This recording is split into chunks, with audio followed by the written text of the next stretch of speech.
Yung ating mga congressmen, mga kababayan, na laging ina-accuse ni Sara Duterte na nagsasagawa ng investigation sa confidential funds niya para daw i-persecute siya in aid of persecution. Hindi man in aid of legislation, kundi gusto lang daw siya i-persecute.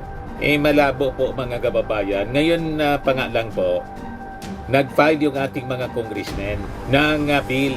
Ayan po, congressmen file bills imposing stricter guidelines on confidential funds. Wala pong katotohanan mga kababayan yung mga akusasyon. Nagbabagang mga balita at pagtalakay sa mga isyu ng lipunan. Pulsa, opinyon, banat at paglalantad sa katotohanan. Pulsa, what you see is what you get. You decide. Ni Sara Duterte sa ating mga congressmen, diversionary, mahilig sa diversionary tactics si Sara. Nililihis niya ang issue. Pati yung mga propagandista nila, ganun ang ginagawa. Ito yung report ngayon ng SMNI, quoting Sara Duterte sa kanyang press con. Sabi diyan, I'm not answering questions from the House of Representatives, plus the fact that, as I said, this is a political attack.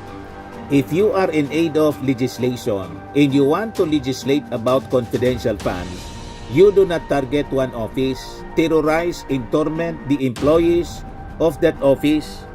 What you do is do a random sampling of the offices who have confidential funds.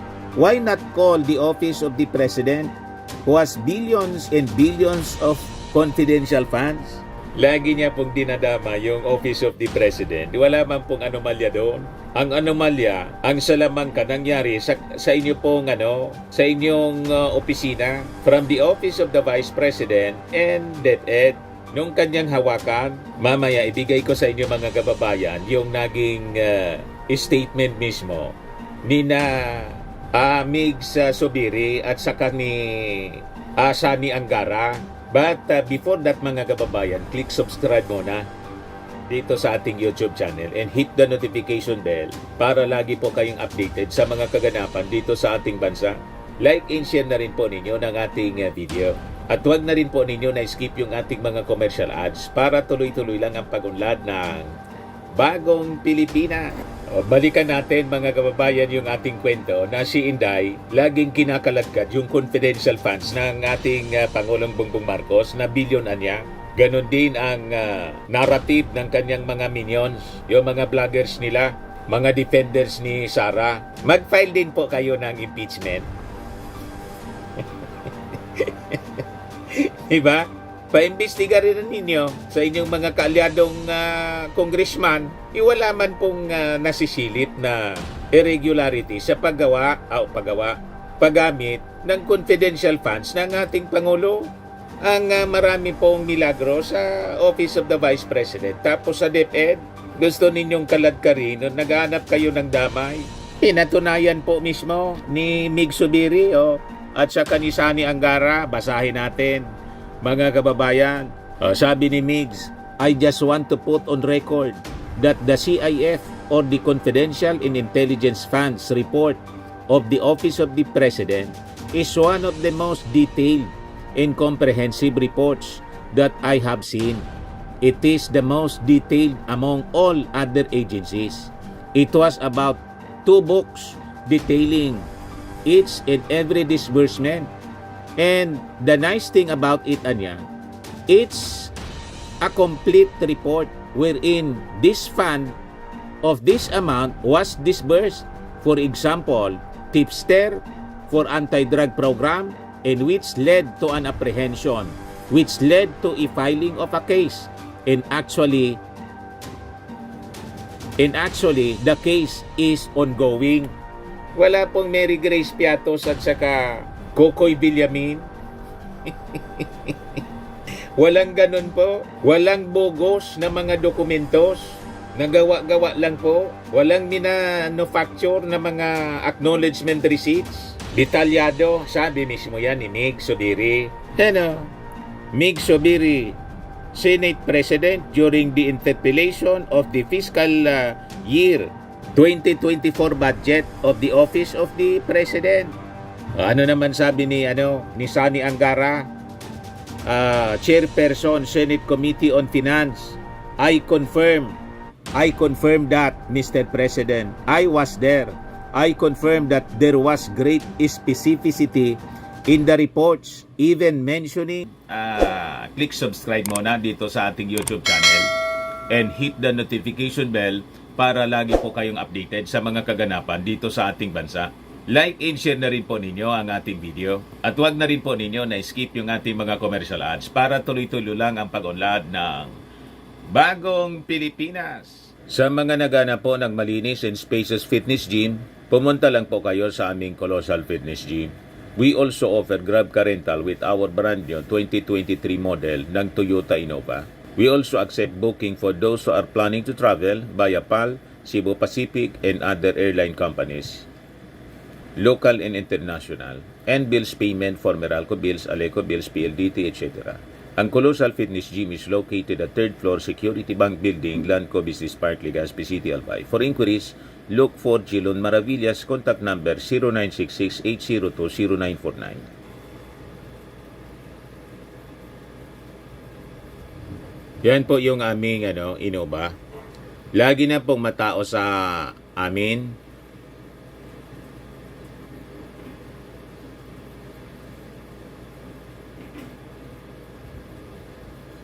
Yan po mga bagong clients namin. Napakaganda at colorful at napakalinis ng aming gym po. Pati mga foreigners po pumupunta sa amin, mga British tourist po sila dito sa Legazpi. Na-set up na rin po yung aming mga brand new gym equipment.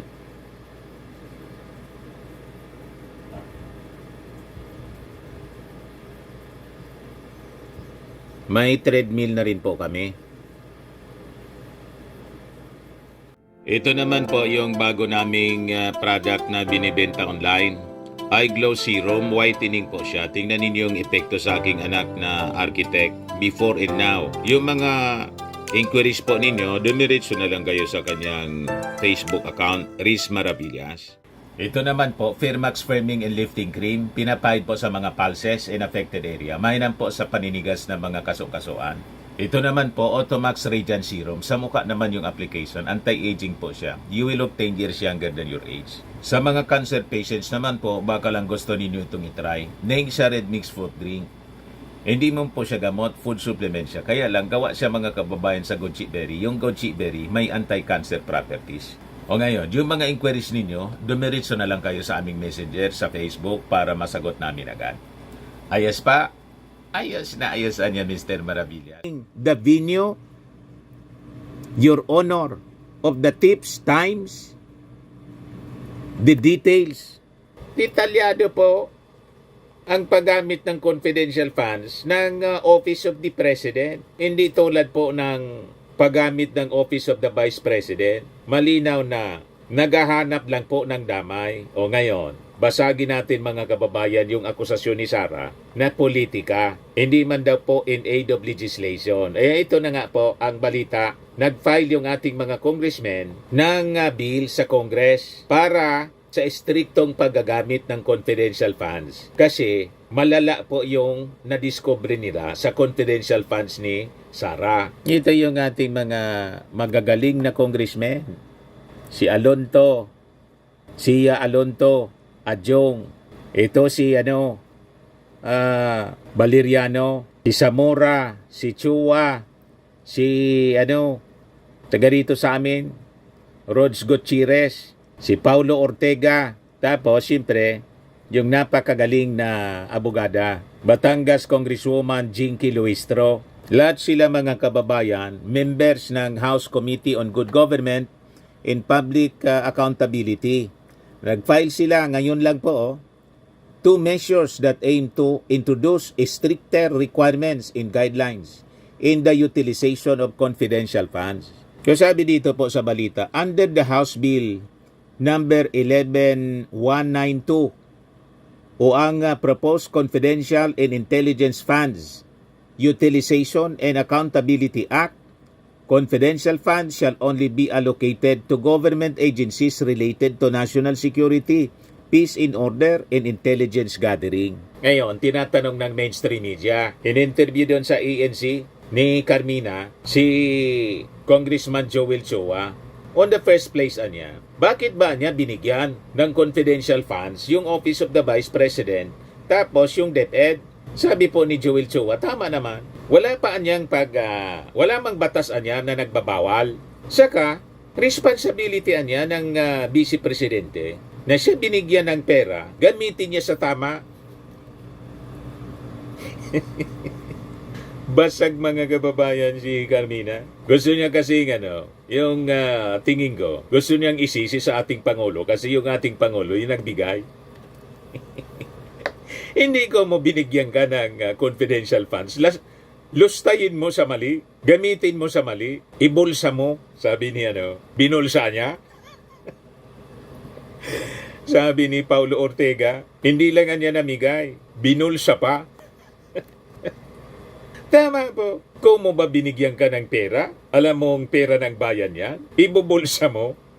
Di ba? May sweldo ka naman. May sweldo, may mga allowances pa. Malaki yung sweldo. So, kailangan responsible ka sa paggamit ng pondo ng bayan. Yun ang punto doon, mga kababayan. Kaya nga po, sabi ni paliwanag ni Chua, ito na anya, mag-introduce kami ng batas na only security agencies, national security agencies, ang dapat bigyan ng confidential funds. Bawal na sa mga civilian agencies.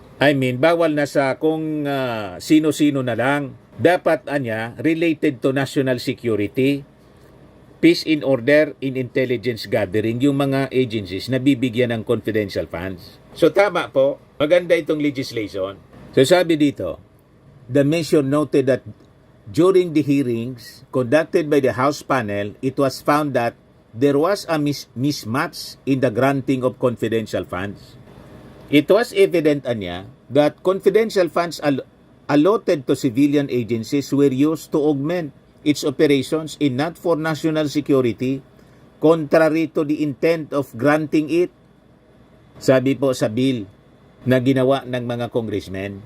So ililimit lang nila sa national defense and security operations, law enforcement, prevention and response to terrorism and organized crime, and emergency responses to national crisis, where the immediate release of information could jeopardize public safety or national interest.